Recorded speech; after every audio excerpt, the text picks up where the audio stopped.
The road stretched out like a black ribbon beneath the December sky, quiet, cold, and undisturbed.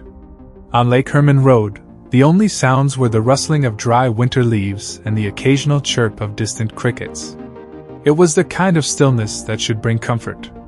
But on the night of December 20th, 1968, that stillness masked a killer. 17-year-old David Faraday and his 16-year-old girlfriend, Betty Lou Jensen, had driven out for a peaceful moment alone. They parked just off the road, their car nestled under the shadows of the surrounding trees. It was their first real date, nervous smiles, quiet conversations, the kind of innocence that defines youth. But by 11 p.m., that innocence was gone. A car pulled up beside them. No words were exchanged. No threats shouted. Just the crack of a gun, then another. And another. Betty Lou ran. She never made it far. David was shot once, execution style. Betty Lou was gunned down as she fled. There was no robbery. No known motive. No clues. The town of Vallejo woke up to horror. 2 teenagers slaughtered. No witnesses. No fingerprints. Just 2 bodies, and a police force scrambling for answers. Theories swirled. Was it a jilted lover? A jealous ex? A random act of violence? The newspapers reported it as a tragedy. But for the killer, it was only the beginning. Fast forward to the summer of 1969. On July 4th, just before midnight, another couple sat in a parked car in Blue Rock Springs Park. Darlene Farron, 22, and Michael Mageau, 19, were talking, laughing, unaware they were being watched. A car pulled in, then left, then came back. This time, the figure stepped out. A flashlight blinded them through the window, then came the gunfire. Michael survived, barely. He recalled the man wearing dark clothing, moving quickly, firing with intent. Darlene was not as lucky. She died from multiple gunshot wounds. Within an hour, the police received a chilling phone call. "I want to report a double murder.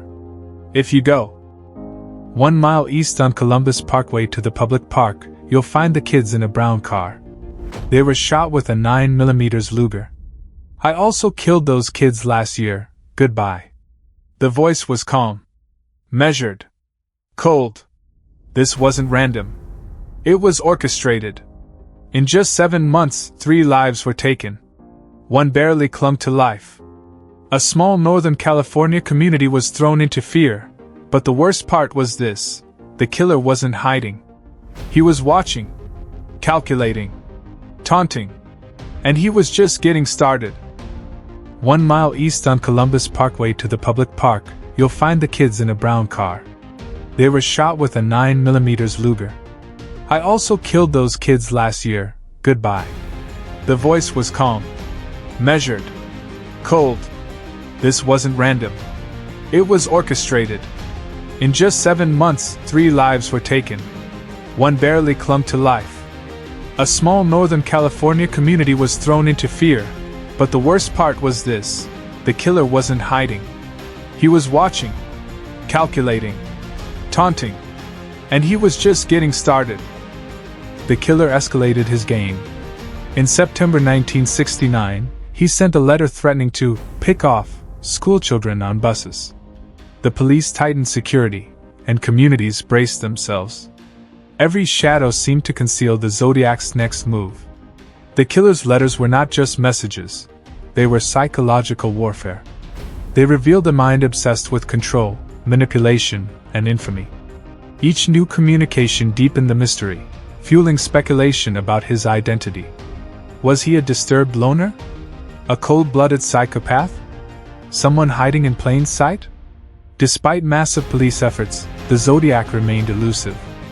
He vanished and reappeared unpredictably, his letters sometimes months apart. His taunts unsettled the public but also fascinated them. The Zodiac was more than a murderer. He was a dark legend, a puzzle that refused to be solved. As 1969 ended, the killer's legacy was already cemented. The Zodiac Killer was no longer just a criminal. He was a nightmare that haunted the collective American psyche. With the Zodiac Killer's taunting letters fueling public fear, the pressure on law enforcement to catch the murderer skyrocketed. But the investigation would prove to be as cryptic and elusive as the killer himself. The Vallejo Police Department, along with the FBI and other agencies, launched a massive manhunt. Officers pored over every clue, interview, and piece of evidence, but the Zodiac was a ghost. Early on, several suspects emerged, men who fit the profile or were connected to the crime scenes. Among the most infamous was Arthur Lee Allen, a local schoolteacher. Allen's erratic behavior and obsession with knives made him a prime suspect. He even failed a polygraph test and owned a Zodiac brand watch, which some interpreted as a clue. However, the evidence was largely circumstantial. No conclusive proof linked Allen directly to the crimes, and despite intense scrutiny, he was never charged. He remained a suspect until his death in 1992. Other suspects included a range of men, from convicted criminals to people simply suspected due to circumstantial evidence or strange behaviors. Some were investigated extensively, only to be cleared later. One of the greatest frustrations for investigators was the Zodiac's unpredictable pattern. He struck seemingly at random, targeting couples parked in remote areas, making it difficult to profile his motives or predict his next move. The killer's use of ciphers also complicated the case. While some codes were cracked, others remain unsolved to this day, holding secrets that could reveal his identity or motives. Police also faced public pressure and media frenzy, which sometimes hindered the investigation. False leads flooded in, and hoaxes complicated efforts to separate fact from fiction. Throughout the early 1970s, the Zodiac continued sending letters, often escalating his threats and boasting about his crimes. Despite numerous tips and suspect interviews, no arrests were made. The case even inspired amateur detectives, authors, and filmmakers, all trying to unravel the mystery.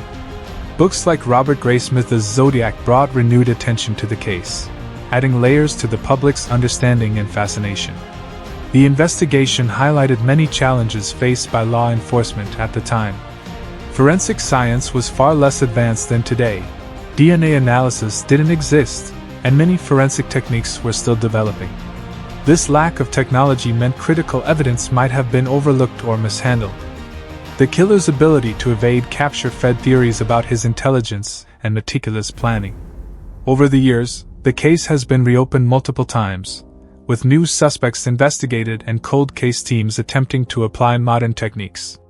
DNA testing on preserved evidence has offered hope but has yet to provide definitive answers. Despite these efforts, the Zodiac Killer remains officially unidentified. The mystery of who he was continues to captivate and horrify. Was he a local man hiding in plain sight? A transient killer passing through Northern California? Or someone with a dark, twisted desire for infamy? The police investigation, while thorough, ultimately ended in frustration, a chilling reminder that some killers may never face justice. Decades have passed since the Zodiac Killer's reign of terror in Northern California, yet his shadow looms large over true crime history. The case, never officially solved, continues to captivate investigators, writers, filmmakers, and the public alike, becoming a dark legend in American culture. One reason for the Zodiac's enduring fascination is the sheer mystery surrounding his identity. Unlike many serial killers who are caught and exposed, the Zodiac vanished into obscurity, leaving behind only cryptic ciphers, chilling letters, and a trail of unanswered questions. This has sparked a culture of obsession and speculation. Even today, new generations dive into the case, analyzing old clues with fresh eyes and modern forensic technology. Cold case detectives and amateur sleuths scour archives, DNA samples, and handwriting analysis in hopes of uncovering the truth. Movies such as David Fincher's Zodiac brought the story back into the mainstream spotlight, portraying the complex investigation and the obsession it sparked among journalists and police officers. The film deepened public interest by humanizing the tireless search for answers, showing how the case affected lives far beyond the immediate victims. Books, podcasts, and documentaries continue to explore every angle, from the known facts to the wild theories. The Zodiac Killer has become a symbol of the unknown evil lurking beneath everyday life, A reminder that evil can be calculated, elusive, and deeply unsettling. The killer's cryptic messages have inspired countless puzzle enthusiasts who attempt to decode the remaining unsolved ciphers. Some believe cracking these messages could finally reveal the killer's identity or motivations, turning the Zodiac into a grim but fascinating intellectual challenge. On a broader scale, the Zodiac case has influenced how law enforcement handles serial crimes, contributing to improvements in forensic science, profiling, and interagency communication. The frustration and failures in the Zodiac investigation helped shape modern investigative techniques aimed at preventing similar killers from escaping justice. Yet the Zodiac's cultural impact goes beyond crime solving. He represents a darker side of American history, embodying fear, mystery, and the human thirst for understanding evil. His story touches on themes of anonymity in a growing modern society, the limits of law enforcement, and the power of media in shaping public perception. Communities affected by the Zodiac's crimes still remember those tragic nights. Memorials and anniversaries honor the victims, while the unresolved case serves as a cautionary tale about the dangers hidden in plain sight.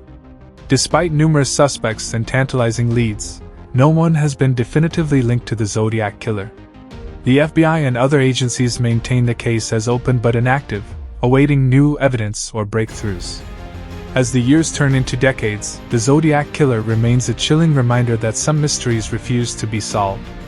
He haunts the American imagination, not just as a murderer, but as a symbol of fear, enigma, and the dark corners of human nature. This unsolved puzzle invites us all to look deeper, to question what we know, and to remember that sometimes, the most terrifying stories are those that never end.